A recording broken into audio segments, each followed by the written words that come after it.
Hello welcome আয়তঘন বা chapter number 4 of class 10 math আমরা করছিলাম, যার আজকে কোর্সে দেখি 4-এর 18 নম্বরটা করে নেব। ফার্স্টে কি বলা হয়েছে একবার দেখে নেব, তারপরে আমরা এটার থেকেই খাতায় একবার করে নেব এবং সেটার এক কপি ফটো পিডিএফ আকারে দিয়ে দেবো। কারোর দরকার হলে দেখে নিতে পারো, কোনো সাজেশন বা নোটস টাইপের নয়, জাস্ট পিডিএফ আকারে দিয়ে দেবো। ফার্স্টে কি বলা হয়েছে অঙ্কটা একবার দেখে নিচ্ছি।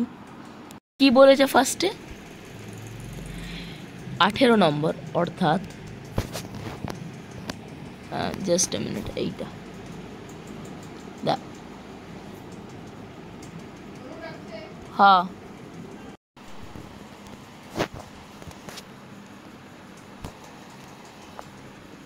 হ্যাঁ কি বলেছে, গ্রামের আয়তকার মাঠে দৈর্ঘ্য ও প্রস্থ যথাক্রমে 20 মিটার এবং 15 মিটার। তাহলে একটা আয়তকার মাঠ আছে যার দৈর্ঘ্য এবং প্রস্থ দেওয়া আছে। ওই মাঠের ভেতরে 4টি কোণ আছে, মানে 4 সাইডে 4টা কোণ আছে এবং ওর মধ্যে পিলার বসাবো আমরা।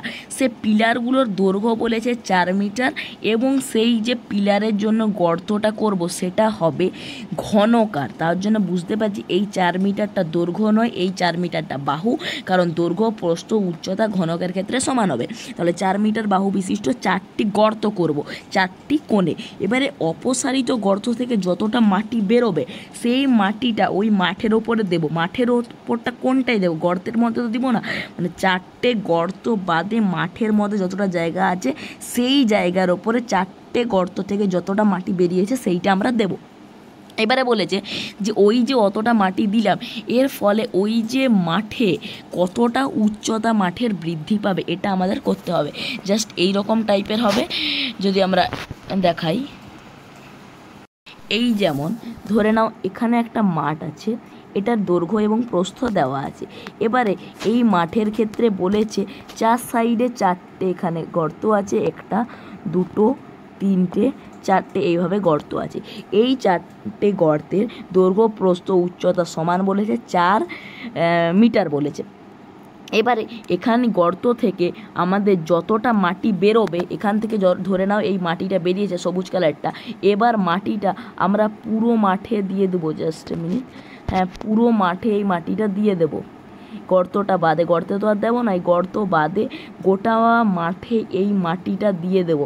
এই মাটিটা গোটা মাঠে যখন দিয়ে দেবো তো মাঠের যে একটা নর্মাল উচ্চতা ছিল যেটা 0 ধরছি, এবং তারপরে কিছুটা যে উচ্চতাটা বাড়বে সেইটা কত বৃদ্ধি পাবে সেটাই আমাদের বার করতে বলেছে। তাহলে দেখে নাও কিভাবে করছি। তাহলে আমরা 18 নম্বরটা শুরু করে নিচ্ছি। ফার্স্টেই কি বলা হয়েছে আরেকবার আমরা বুঝে নিচ্ছি। ফার্স্টেই যে আয়তকার একটা আমাদের জমি বা মাঠ বলা আছে, আয়তকার মাঠ বলা আছে, সেটার আমরা একবার ছবি আঁকবো। এইটা হচ্ছে ধরে নাও আয়তকার একটা মাঠ, যেটা এইটা হচ্ছে দৈর্ঘ্য এইটা, এবং এই বরাবর আছে প্রস্থ, ঠিক আছে। এবারে বলেছি এই যে আয়তকার মাঠে 4টি কোণ বা 4টা সাইডে এরকম 4টে পিলার লাগাবো, এরকম 4টে পিলার লাগাবো। এই পিলারগুলো থেকে, পিলারগুলোর দৈর্ঘ্যটা হচ্ছে 4 মিটার এবং বলেছে পিলারগুলো যে লাগাবো সেই জন্য যে গর্তটা করেছি সেটা ঘনাকৃতি, মানে সেটা বাহুর দৈর্ঘ্যই ধরতে পারি, মানে দৈর্ঘ্য প্রস্থ এবং উচ্চতা যেটা আছে সেটা সমানই হবে, ঠিক আছে।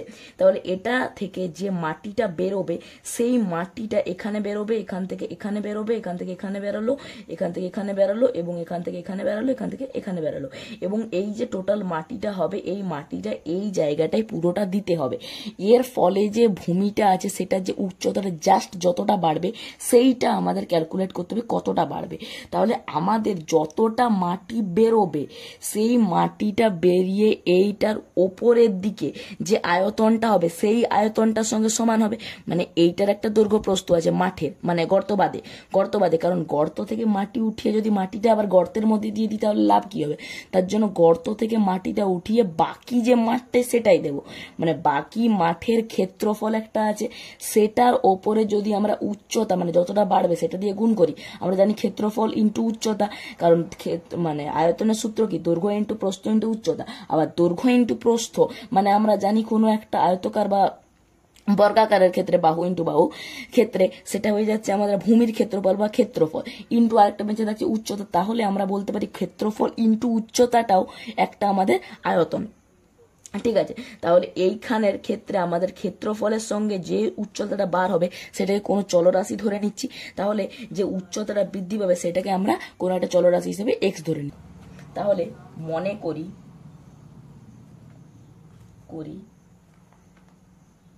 মাঠের উচ্চতা x মিটার বৃদ্ধি পাবে। তাহলে এবার মাঠের উচ্চতা এত মিটার বৃদ্ধি পাবে। এবার মাঠের দৈর্ঘ্য প্রস্থ লিখে নিচ্ছি।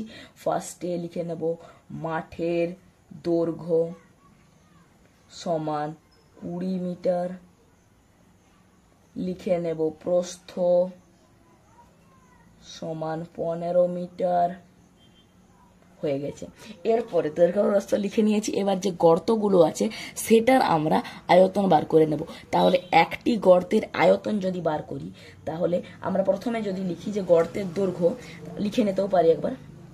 তাহলে লিখব গর্তের দৈর্ঘ্য বা বাহুও লেখা যায়, দৈর্ঘ্য সমান লিখে নেব 4 মিটার। ঠিক আছে, 4 মিটার। তাহলে গর্তের আয়তন আমরা কিন্তু একটার বার করছি এখন, জাস্ট এ মিনিট। হ্যাঁ, গর্তের আয়তন সমান হয়ে গেল 4, তার হোল কিউব হয়, বাহুর কিউব হয়, আর 4 এর কিউব মানে হয়ে যাচ্ছে 64। আমরা জানি একক হবে ঘন এবং এককটা মিটার। ঠিক আছে, তাহলে 64 ঘন মিটার হয়ে গেল গর্তের আয়তন। এরকম আমাদের কাছে কটা গর্ত আছে? টোটাল আমাদের 4টা গর্ত আছে। তাহলে 4টা গর্ত থেকে কতটা মাটি বেরোবে? তাহলে আমরা লিখব যে 4টি, মানে একটি গর্তে আয়তন এত, মানে একটি গর্ত থেকে মাটিও বেরিয়েছে এত। তাহলে 4টা গর্ত থেকে মাটি বেরোবে কত? 4টি গর্ত থেকে মাটি বেরোবে সমান 64 ইন্টু 4। এককের কোনো চেঞ্জেস হবে না। কেউ যদি এখানে না গুণ করতে চাও, এখানে 4 টু দি পাওয়ার 4 হয়ে যাবে, না 4 এর কিউব আছে আর একটা 4 হবে, মানে 4 টু দি পাওয়ার 4। কিন্তু এককটা কিন্তু ঘনতেই থাকবে। কেন ঘনতে থাকবে? দেখো, আমরা গুণ করছি কি 4 তার হোল কিউব করছি না। মেইন ব্যাপারটা হচ্ছে 4 metre into 4 metre into 4 metre. 4 গুণ করে 64 হলো, এবং মিটার মিটার মিটার গুণ করে ঘন মিটার হলো। বিষয়টা এটা। তার জন্য আমরা যখন এবারে 4 দিয়ে গুণ করব, তার জন্য আমাদের আর একক নেই, এটা হচ্ছে 4 সংখ্যা দিয়ে গুণ করছি। তার জন্য 64 এর সঙ্গে 4 গুণ করলে হয়ে যাচ্ছে 256, কারণ 4 4 16, 1 6 4 24 থেকে 25 হচ্ছে 256, এবং এককটার কোনো চেঞ্জ হচ্ছে না, কারণ সংখ্যা দিয়ে গুণ করছি, 4 দিয়েই শুধু গুণ করছি। তাহলে এককটা আমাদের ঘন মিটার। তাহলে এত ঘন মিটার আমাদের মাটি বেরিয়েছে। এবারে মাঠের যে আয়তনটা, মানে বাকি মাঠের যেটা আয়তন, মানে উচ্চতাটা বেরিয়ে যে আয়তনটা বেরাবে, সেটাই সমান এইটা, ততটাই তো মাটি দিয়েছি। তাহলে মাঠের আমরা আয়তনটা বার করে নেব। তাহলে মাঠটা বার করব, তাহলে বাকি মাঠটা কত আছে? কারণ এইটার ওপরই তো আর দিয়ে দেবো না, গর্তটা বাদ দিব। তাহলে কেউ গর্তটা বাদ দিয়ে ডাইরেক্ট এটার বার করতে পারো, আবার কেউ গোটা মাঠের ক্ষেত্রফল বার করে এই গর্তগুলো বাদ দিয়ে দিতে পারো, যেটা করতে পারো। যদি গোটা মাঠের থেকে বাদ দিই, তাহলে এই রকম হবে, দেখিয়ে দিচ্ছি। প্রথমে আমরা বার করব মাঠের টোটাল মাঠের ক্ষেত্রফল কত। Just a minute. তাহলে মাঠের ক্ষেত্রফল বার করি। তাহলে মাঠের দৈর্ঘ্য হচ্ছে 20 এবং প্রস্থ হচ্ছে 15। তাহলে টোটাল হয়ে যাচ্ছে 15 দুগুণে 30, একটা শূন্য, 300 কি হবে? একক, কারণ মিটার মিটার গুণ হয়েছে। তাহলে ক্ষেত্রফল হবে বর্গ মিটার, মানে বর্গটা থাকবে, আর একক তো মিটার আছে। এবারে 300 বর্গ মিটার হলো। এবারে মাঠের গর্তগুলোকে বাদ দিয়ে দিলেই হয়ে যাবে, মাঠটা পুরোটা বেঁচে যাবে। তাহলে গর্তগুলো, 4টা গর্তের ক্ষেত্রফল, 4টি গর্তের ক্ষেত্রফল। দেখো, 4টি গর্তের ক্ষেত্রফল, প্রথমে গর্তের ক্ষেত্রফল কি হবে? দৈর্ঘ্য ইন্টু প্রস্থ মানে হচ্ছে ক্ষেত্রফল। তাহলে দৈর্ঘ্য হচ্ছে 4, প্রস্থ হবে 4, কেন এটা ঘনাকৃতি, এবং এর সঙ্গে 4 গুণ হবে। 4 ইন্টু 4 মানে 4 এর কিউব হবে, ঠিক আছে, মানে 64 হবে, ঠিক আছে। কিন্তু আমরা কি গুণ করছি? দেখতে গেলে এই 4টা হচ্ছে মিটার, এই 4টা হচ্ছে মিটার, আর এটা হচ্ছে সংখ্যা। তাহলে মিটার মিটার গুণ করলে বর্গ মিটারই হবে। তাহলে 64 কিন্তু এখানেও হবে বর্গ মিটার। তাহলে আমরা টোটাল মাঠ পেয়ে গেলাম আর গর্তটা পেয়ে গেলাম। তাহলে বাকিটা মাঠটা বার করে নেব। তাহলে গর্ত বাদে মাঠের ক্ষেত্রফল সমান 300 মাইনাস 64 করলে হয়ে যাচ্ছে, এটা হয়ে যাবে 6 এবং এখানে থাকছে 9 36 36 হলো মানে 236 হলো বর্গ মিটার। তাহলে গর্ত বাদে আমরা মাঠের ক্ষেত্রফল পেয়ে গেলাম। এরপরে এই ক্ষেত্রফলের সঙ্গে উচ্চতাটা গুণ যদি করে দিই তাহলেই আমরা আয়তন পেয়ে যাব জায়গাটার, এবং সেই আয়তনের সঙ্গে সমান করছি, তাহলে উচ্চতা গুণ করে দিচ্ছি। তাহলে আমাদের লিখব যে উচ্চতা বৃদ্ধি পেয়ে আয়তন, উচ্চতা বৃদ্ধি পেয়ে আয়তন কত হবে, আয়তনটা গুণ করি, তাহলে 236 ইন্টু আয়তন কত, সরি আয়তনটা না উচ্চতাটা গুণ করব, তাহলে উচ্চতাটা গুণ করে দিই। উচ্চতা আমরা ধরেছি এক্সই ধরেছি, এক্স, তাহলে 236 এক্স আমাদের আয়তন। এবার দেখো আয়তনটা যেটা বেরিয়েছে আমরা উচ্চতাটা গুণ করেছি, এবং উচ্চতাটাও কিন্তু মিটার, তার জন্য বর্গ মিটার আছে, মানে মিটার ইন্টু মিটার আছে, আরেকটা মিটার দিয়ে গুণ করলাম, তাহলে ঘন মিটার হয়ে গেল, তাহলে হয়ে গেল ঘন মিটার। আর যখনই এককগুলো সমান হবে তখনই তো সমান করতে পারবো, কোনোটা বর্গ মিটার আছে কোনোটা ঘন মিটার আছে, সেখানে তো সমান করতে পারবো না। তখন সমান যদি করতে চাই তখন প্রশ্নে বলা থাকতে হবে যে সাংখ্য মানটা সমান, মানে নাম্বারটা সমান, একক দেখতে হবে না, জাস্ট সমান বসিয়ে দাও, তখন করতে পারবো। তাহলে এখানেও ঘন মিটার বেরিয়ে গেছে, এখানেও ঘন মিটার বেরিয়ে গেছে, দুটো সমান করছি। তাহলে